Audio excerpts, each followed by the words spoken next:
तो दोस्तों आज हम फिर से आपके लिए लेकर आए हैं देश दुनिया की सभी ताजा बड़ी खबरें। फटाफट एक एक कर विस्तार से आज आपको बताएंगे, तो वीडियो को अंत तक जरूर देखें। दोस्तों वीडियो बनाने में हमें काफी मेहनत लगी है, तो वीडियो को दिल से लाइक कर दें। जी दोस्तों, आपको बता दें कि अफगानिस्तान पर तालिबान ने किया कब्जा, तो भारत में भाजपा के छूटे पसीने। भाजपा सांसद बोले 1 साल बाद तालिबान, चीन, पाकिस्तान मिलकर भारत पर करेंगे हमला।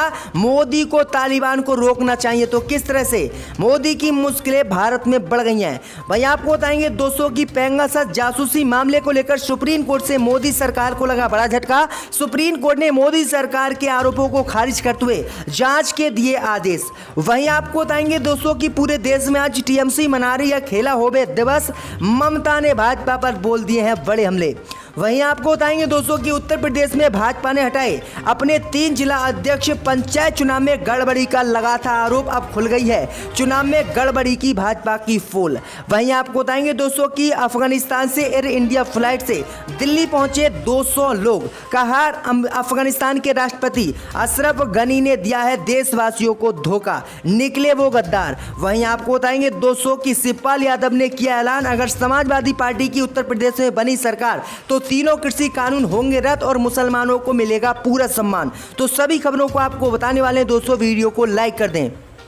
इसी बीच बढ़ते दोस्तों अगली खबर की ओर। तो तालिबान से डरी मोदी सरकार, भाजपा सांसद बोले 1 साल के बाद तालिबान, चीन, पाकिस्तान मिलकर भारत पर करेंगे हमला। जी हां दोस्तों, आपको बता दें ये बड़ी खबर सामने निकल कर आई दोस्तों कि पूरे अफगानिस्तान पर तालिबान ने कब्जा कर लिया है और तालिबान के डर से अफगानिस्तान के राष्ट्रपति अशरफ गनी भी देश छोड़ चुके हैं। इस बीच खबर सामने निकल कर आ रही है, भाजपा नेताओं ने इस पर काफी नाराजगी जताई है। दरअसल आपको बता दें कि तालिबान के अफगानिस्तान पर कब्जा करने के बाद भाजपा सांसद सुब्रमण्यम स्वामी ने बड़ा बयान दिया है। भाजपा सांसद सुब्रमण्यम स्वामी ने कहा कि 1 साल के बाद तालिबान, चीन और पाकिस्तान मिलकर भारत पर हमला करेंगे। उन्होंने कहा कि चीन और पाकिस्तान तालिबान को मान्यता देने के लिए तैयार है, जबकि अन्य देश तालिबान को मान्यता देने के लिए तैयार नहीं है। उन्होंने कहा कि तालिबान ने जिस तरह से अफगानिस्तान पर कब्जा किया है उससे भारत को बड़ा नुकसान होगा और भारत पर ये 1 साल के बाद कब्जा करेंगे। तो ये बड़ी अपडेट आई दोस्तों कि तालिबान के कब्जे से भाजपा सांसद बुरी तरह से डरे हुए हैं। इसी बीच बढ़ते दोस्तों अगली खबर की ओर। तो पेगासस जासूसी मामले को लेकर सुप्रीम कोर्ट से लगा मोदी सरकार को बड़ा झटका। सुप्रीम कोर्ट ने जांच के दिए आदेश। जी दोस्तों, आपको बता दें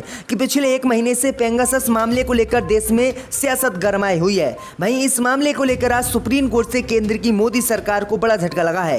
दरअसल आपको बता दें कि सुप्रीम कोर्ट ने जांच के आदेश दे दिए हैं। दरअसल आपको बता दें कि कुछ दिन पहले केंद्र की मोदी सरकार पर गंभीर आरोप लगाते हुए सुप्रीम कोर्ट में एक याचिका दायर की गई थी। इस याचिका में आरोप लगाए गए थे कि मोदी सरकार ने देश के नेता, पत्रकार और अधिकारियों की जासूसी कराई है, जबकि मोदी सरकार ने इसके पलटवार में सुप्रीम कोर्ट में अपना हलफनामा दायर किया था और इन सभी आरोपों को झूठा बताया था। जिसके बाद आज सुप्रीम कोर्ट ने इस मामले पर सुनवाई की और सुप्रीम कोर्ट ने मोदी सरकार द्वारा जो हलफनामा दिया गया था, जो आरोपों को खारिज करने की बात कही थी, इस पर झटका दिया और मोदी सरकार के इन सभी आरोपों को खारिज कर दिया। सुप्रीम कोर्ट ने कहा कि ये मामला संगीन ज्यादा है, इसलिए इस मामले की जांच होनी चाहिए और जांच के लिए विशेषज्ञों की टीम भी सुप्रीम कोर्ट ने गठित कर दिया। तो मोदी सरकार अब बुरी तरह से फंस गई है पेगासस जासूसी मामले को लेकर।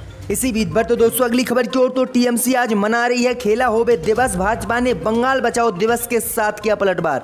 जी दोस्तों, आपको बता दें कि टीएमसी आज पश्चिम बंगाल और त्रिपुरा समेत कई राज्यों में खेला होवे दिवस मना रही है।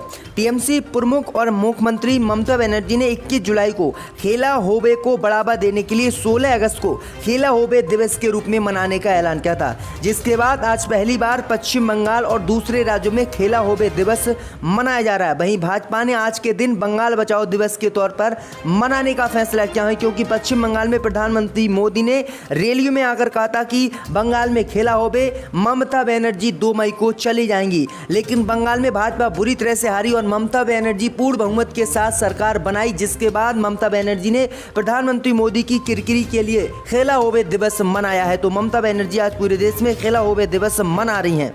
इसी बीच बढ़ते दोस्तों अगली खबर की ओर। तो अफगानिस्तान से 200 लोग लाए गए भारत। लोग बोले अशरफ गनी ने दिया है अफगानिस्तान को धोखा। जी हां दोस्तों, आपको बता दें कि तालिबान अफगानिस्तान पर कब्जा कर चुका है। इस बीच अफगानिस्तान की राजधानी काबुल में फंसे भारतीयों को एयर इंडिया की फ्लाइट सुरक्षित वतन वापस लेकर आ गई है। वहीं आपको बता दें कि मीडिया रिपोर्ट के मुताबिक बीते रविवार की शाम एयर इंडिया की एक फ्लाइट को काबुल से दिल्ली के लिए रवाना किया गया है। जानकारी के अनुसार इसमें 129 यात्रियों को भारत भारत लाया गया है। भाई आपको बता दें कि भारत लाए गए यात्रियों से जब मीडिया ने बातचीत कही तो लोगों ने अफगान के राष्ट्रपति अशरफ गनी को गद्दार बताया। उन्होंने कहा कि अशरफ गनी ने अफगानिस्तान के लोगों को धोखा दिया और धोखा देकर अपना देश छोड़कर भाग गए। तो ये बड़ी अपडेट आई दोस्तों कि अफगानिस्तान के बाद अब अफगानिस्तान में जो है फ्लाइटों पर भी तालिबान ने रोक लगा दी और कोई भी फ्लाइट अब अफगानिस्तान से भारत या किसी अन्य देश नहीं आएगी। तो ये बड़ी अपडेट आ रही। वहीं राष्ट्रपति अशरफ गनी ताजिकिस्तान चले गए हैं। तो ये बड़ी अपडेट आ रही दोस्तों। इसी बीच बढ़ते दोस्तों अगली खबर की ओर। तो शिवपाल यादव ने किया ऐलान, अगर 2022 में बनी हमारी सरकार तो किसान और मुसलमानों को मिलेगा पूरा सम्मान। जी दोस्तों, आपको बता दें कि प्रगतिशील समाजवादी पार्टी और अखिलेश यादव के चाचा शिवपाल यादव ने एक बड़ा बयान आज दिया है। शिवपाल यादव ने कहा है कि जिस दल में भी बहस शामिल होंगे उत्तर प्रदेश के 2022 के विधानसभा चुनाव में उसी दल की यूपी में सरकार बनेगी।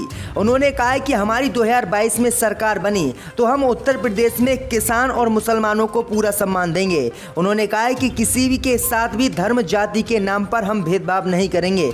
उन्होंने कहा है कि सरकार द्वारा जो तीनों कृषि कानून पास किए गए, अगर हमारी सरकार 2022 में उत्तर प्रदेश में बनेगी तो हम तीनों कृषि कानूनों को भी रद्द करेंगे और उत्तर प्रदेश में किसी भी कीमत पर मोदी सरकार के इन कानूनों को लागू नहीं करेंगे। तो ये बड़ी अपडेट आई दोस्तों कि शिवपाल यादव ने यह बड़ा ऐलान उत्तर प्रदेश विधानसभा चुनाव को लेकर कर दिया है। इसी बीच बढ़ते दोस्तों अगली खबर की ओर। तो दिल्ली के स्कूलों में अब पढ़ाई जाएगी देशभक्ति, केजरीवाल ने नए सिलेबस का किया ऐलान। जी हां दोस्तों, आपको बता दें कि दिल्ली के सरकारी स्कूलों में अब बच्चों को देशभक्ति की भी पढ़ाई कराई जाएगी। इसके लिए सरकार ने देशभक्ति का सिलेबस तैयार कर लिया है और सीएम अरविंद केजरीवाल ने शनिवार को देशभक्ति पाठ्यक्रम को हरी झंडी दी है। उन्होंने कहा कि हमने पिछले 70 सालों में सारे विषय पढ़ाए लेकिन देशभक्ति नहीं पढ़ाई। अब दिल्ली के स्कूलों में देशभक्ति की पढ़ाई होगी। तो ये बड़ी अपडेट आई दोस्तों कि नया सिलेबस केजरीवाल ने दिल्ली में लागू कर दिया है। इसी बीच बढ़ते दोस्तों अगली खबर की ओर। तो उत्तर प्रदेश में भाजपा ने हटाए 3 जिला अध्यक्ष, पंचायत चुनाव में गड़बड़ी का था आरोप। जी दोस्तों, आपको बता दें कि उत्तर प्रदेश में अब भाजपा ने स्वयं ही स्वीकार कर लिया है कि जिला अध्यक्षों के जो उत्तर प्रदेश में चुनाव हुए थे उनमें भाजपा ने बड़ी धांधलीबाजी की थी और गड़बड़ी करके जबरदस्ती चुनाव जीते थे। दरअसल आपको बता दें कि इसकी पोल भाजपा ने अब खुद ही खोल दी है। दरअसल आपको बता दें कि उत्तर प्रदेश में भारतीय जनता पार्टी ने भाजपा के 3 जिला अध्यक्षों को हटा दिया है और नए जिला अध्यक्षों को नियुक्त किया है।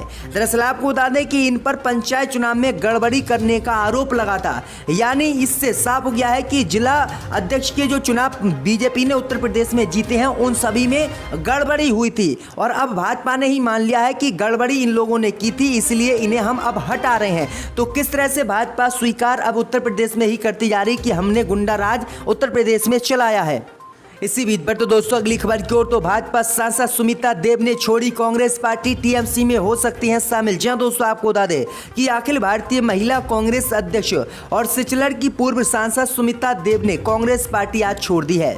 देव ने अखिल भारतीय कांग्रेस कमेटी की अध्यक्ष सोनिया गांधी को अपना इस्तीफा भी सौंप दिया है। उन्होंने कांग्रेस पार्टी की प्राथमिकता सदस्यता से इस्तीफा दे दिया है। सुमिता देव के इस्तीफे के साथ कांग्रेस ने असम की वराग घाटी में पार्टी के एक प्रमुख नेता को खो दिया है, जिसके बाद उम्मीद लगाई जा रही कि अब ये कांग्रेस पार्टी छोड़कर टीएमसी में शामिल हो सकती हैं। तो ये बड़ी अपडेट आई दोस्तों कि कांग्रेस पार्टी को लगातार झटके पे झटके लग रहे हैं।